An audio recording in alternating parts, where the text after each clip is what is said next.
Everybody, welcome to my channel, Be Free Now with Maria. So today I'm going to start out with picking a word from my bag of words to see what I'm inspired to share. Let's see, the first word is sadness. Interesting. So sadness, let me see.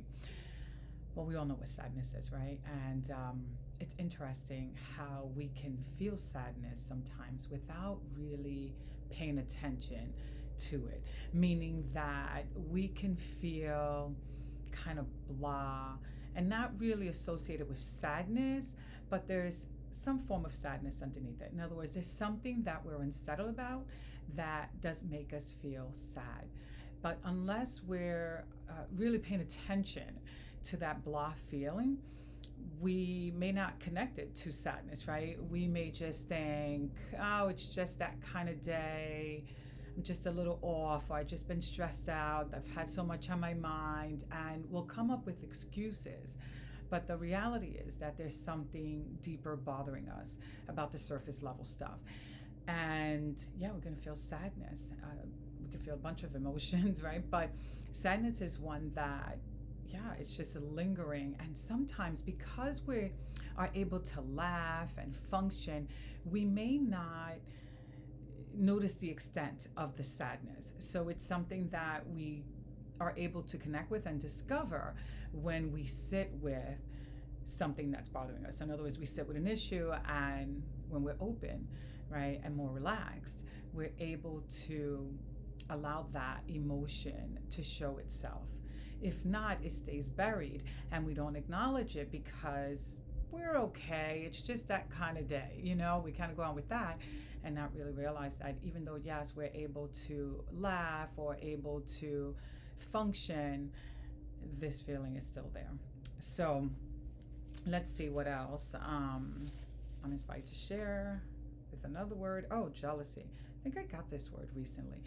Now, jealousy, I don't remember what I said last time, but this is what I'm thinking about now in relation to jealousy. Jealousy is something that we can feel when we think that the grass is greener on the other side. In other words, right, we think they have something and we want that, right? We think they have something good, and we want something good in our life too. Like, we want something similar, right? Sure, why not? And so then we can feel jealous. But the grass isn't always greener on the other side. Yes, somebody may have something tangible that you want, but that doesn't mean that they don't go through their struggles, that they don't feel down sometimes, that they don't feel sadness, or that they don't have emotions, right? It isn't always all peaches and cream. Yes, they may have that thing, or they might have overcome one obstacle, but they still face other obstacles. We all do, right? It's like, I know how to manage my emotions, but that doesn't mean I don't have emotions. I just know how to pay attention to them, and then I'm quick to address them, just because I know that if I don't address them, they're going to take over. And I don't want them to take over, so then I address them. But it doesn't mean I don't have them. I just sit with them, and I work on getting through the layers of what's going on, like what's beneath it, right? So if I'm scared of something, or if I'm feeling sad, then why, right? What is that feeling reminding me of? What is it connected to? And I start to get answers and a better understanding of what's happening with my emotions. And then that helps me feel better, right? Because now that I have this awareness, I don't feel so trapped by the emotion.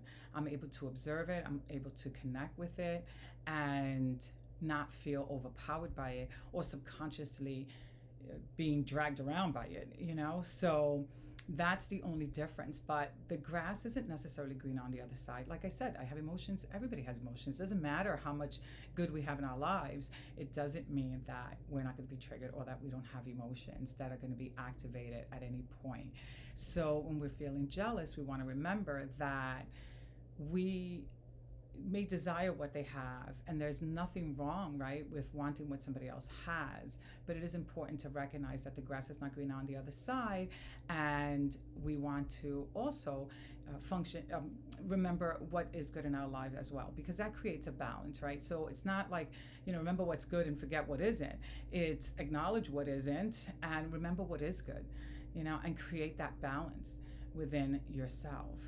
And last but not least, I'm going to add that when you anchor yourself with a spiritual practice, you also have that added support because you remember that you're not alone, that there's this divine energy, right, that is a resource to you, and that you can use that resource to anchor yourself as well, to create peace for yourself, to create emotional support, and function, from a better feeling place. So I hope that helps you and that you have a beautiful day.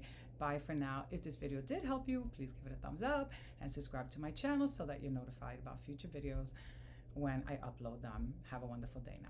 Bye.